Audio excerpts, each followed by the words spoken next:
These are the times that try men's souls.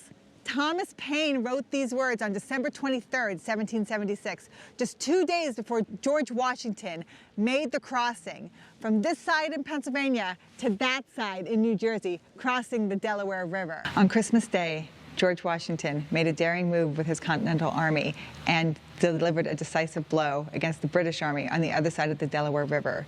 Join me today as we talk about Washington Crossing with Walk with History.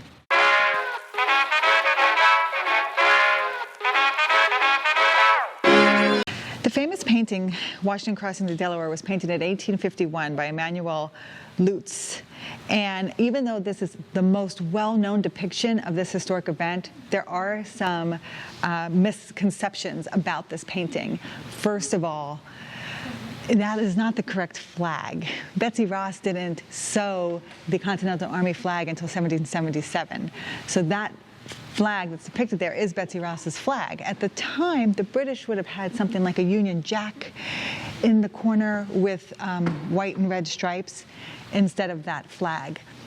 George Washington is standing, and all the other people on the boat are sitting, although the boats they used at this time, called Durham boats, were used to transport animals and iron ore across the river, and it wouldn't even have seats. So everyone would more than likely be standing. But the artist wanted George Washington to be higher, so your eyes focus on him, and so that's why people are sitting, even though there are no seats in those boats.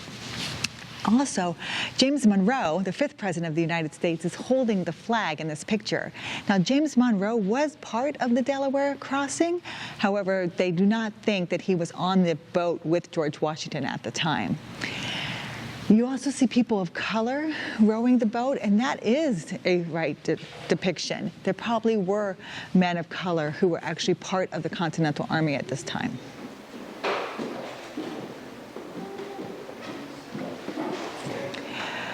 So in 1776, when George Washington crosses the Delaware, he attacks a Haitian troop. And who's that? The Haitians were paid by King George paid some German princes to provide him with 30,000 Haitian troops. Haitian. Hessian. German troops to help fight for the British Army. So these are the troops that George Washington will attack at Trenton the day after Christmas, December 26th, 1776.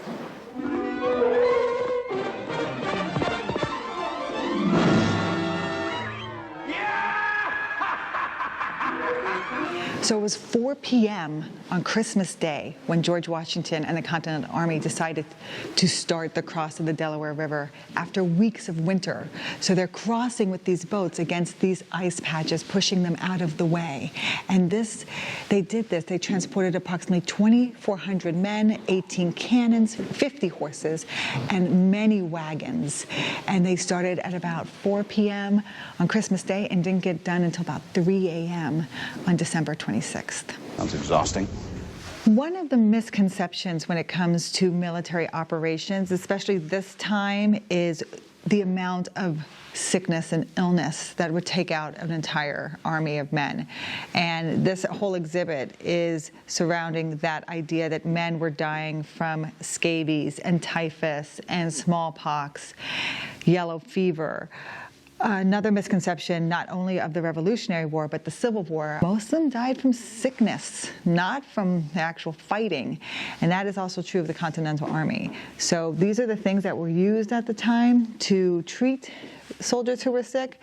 Of course, bloodletting was still a common practice in the 1700s. Ew! When George Washington gets sick at the end of his life, when he has something wrong with his throat, it's actually the bloodletting that will weaken him to the state where he actually dies.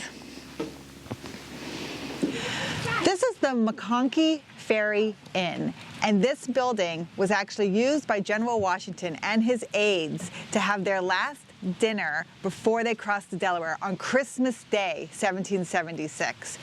This building has served as an inn for many decades after, and after the Battle of Trenton, when they actually capture the Haitian army, 29 of their officers are held in the attic in this inn until they can be traded for Continental Army officers that were captured in other battles. This is where George Washington will eat dinner on Christmas Day with his aides before they do the daring crossing of the Delaware, turn the tides of the Revolutionary War. So Washington Crossing happens down here at McConkey's Ferry, where we just talked about, and he crosses with 2,400 troops, horses, cannons. They split up in this area, so not only do they get done about 3 a.m. on December 26th, and they have to march for another 8 hours, 11 miles. Excuse me, are you out of your mind? They split and they take on the Hessian army, and they're so surprised by this. These sharpshooters are making it seem like they're covered from all angles that they surrender. And that is how Washington is able to surprise the troops here. You saw that there was something that I was trying to do, and you figured that out. That's why you are who you are. Captures 900 people, 26 officers, and then marches them through Philadelphia to show their victory. And this kind of also gives a lot of needed morale boost to the revolutionaries to show that they are actually being successful in this fight for independence. These are the Durham boats that are used in the crossing. These are recreations of the boats. They use these today to do an actual recreation of the crossing on December 25th. These are about 20% smaller than what the boats would have looked like, but this is how they look. They were very strong boats. They were used to carry goods, iron down the river to make steel and things like that. Animals, so very strong boats, but wide, no seats, people had to stand. And these are the kind of cannons that were brought across, very lightweight cannons, not manned by many. This is a recreation of what would go inside the cannon with grape shot, packed into the cannon with gunpowder behind it, lighting the fuse and allowing this to spray out and hit people. And this could do a lot of damage with grape shot. They also used, of course, cannonballs and shrapnel. And that is a recreation of what the flag actually looked like. So when I talked about how it wasn't Betsy Ross's flag, this is the actual flag that the Revolutionary Army was using, a Union Jack with red and white stripes. So all of this is used in the recreation that they do here at Washington Crossing to make it look like it did on that day in 1776. So it was near this spot on Christmas Day in 1776 where George Washington crossed the Delaware. Now this has been moved a couple times, and it says near the spot because it's 2,400 people who are crossing. So you can't really say exactly where along this riverbank George Washington actually crossed, but his army crossed from this spot. And as you can see, this is across the Delaware River, and across the river is New Jersey. We're on the Pennsylvania side, and across this would be New Jersey. And this is where a ferry was located, McConkey's Ferry. And you can see these ropes around these trees.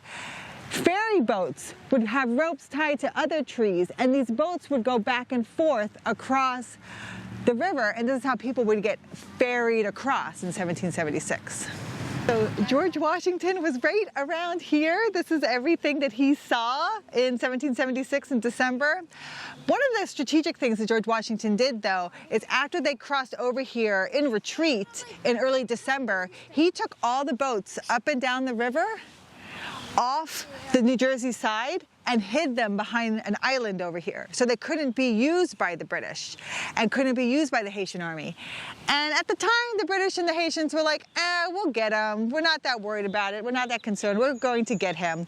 That was a strategic move by George Washington. So they couldn't actually keep in pursuit, and he kept all the boats on this side. But this is the view. This is the view from the Washington Crossing side, and over there I can see the New Jersey side. This attempt to attack the British Army was of dire necessity. The Continental Army had lost too many times, and this was George Washington's last-ditch attempt to keep what soldiers he had before their enlistment was up and to gain a victory for the revolutionaries.